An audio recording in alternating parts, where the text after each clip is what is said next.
দুনিয়াতে কেউ আপন হয় না। যে বউ আপন 2 ঘন্টা আপন থাকেতে 4 ঘন্টা ঝগড়া করে, আসে না নেই? যে ছেলে আপন সে 2 ঘন্টা কথা শুনে তো 4 ঘন্টা কথা শুনে না, ঠিক না বেঠিক? যে ভাই আপন সে ভাই 2 ঘন্টা আপন আর 2 ঘন্টা পর। যে বাবা আপন, যে সবচেয়ে আপন মা আপন, সেও দেখা যাচ্ছে আরেক ভাইয়ের কথা শুনে পর হয়ে যায়, হয় না? হয় না হাজেরিন? দুনিয়াতে কেউ 16 আনা আপন হয় না। আমাদের এই জীবনটা পরকে আপন করার, মানুষকে খুশি করার জন্য একটা সংগ্রাম। ছোটবেলায় বাবা মাকে খুশি করার চেষ্টা করেছি, পারিনি, কত মারছে, ঠিক না বেঠিক? বড় হয়ে বান্ধবীদের বন্ধুদের খুশি করার চেষ্টা করছি, থাকেনি, ঠিক না বেঠিক? বিয়ে করে বউকে স্বামীকে খুশি করার চেষ্টা করেছি, 16 আনা কখনোই হয়নি, ঠিক না বেঠিক?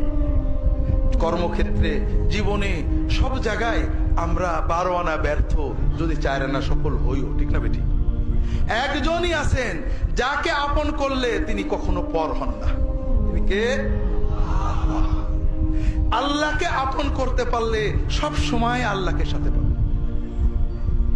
যদি আল্লাহকে আপন করে নিতে পারেন, আপনার বিপদে আপদে কষ্টে দুঃখে সব সময় মনে হবে আল্লাহ আপনার সাথেই রয়েছে। যে বেদনা কারোর কাছে বলা যায় না, বউয়ের কাছে বলা যায় না, মায়ের কাছে বলা যায় না, যে আনন্দে কাউকে শরীক করা যায় না, যদি আল্লাহকে আপন করতে পারেন, সেই আনন্দে আল্লাহকে শরীক করতে পারবেন, সেই বেদনার কথা আল্লাহর কাছে বলে বুকটাকে হালকা করতে পারবেন। কথাকে বুঝতে পেরেছেন? কাজেই ভাইয়েরা, আসেন না সবাই নিয়ত করি যে এত সহজ কাজ আমরা নিয়ত করলাম, আল্লাহ আমার বাকি জীবন যতটুকু আছে, 1 দিন হোক আর 100 বছর হোক, আমি তোমার ওলি হওয়ার চেষ্টা করব। আল্লাহ তাআলা সকলের নিয়ত কবুল করে নিন, আমিন।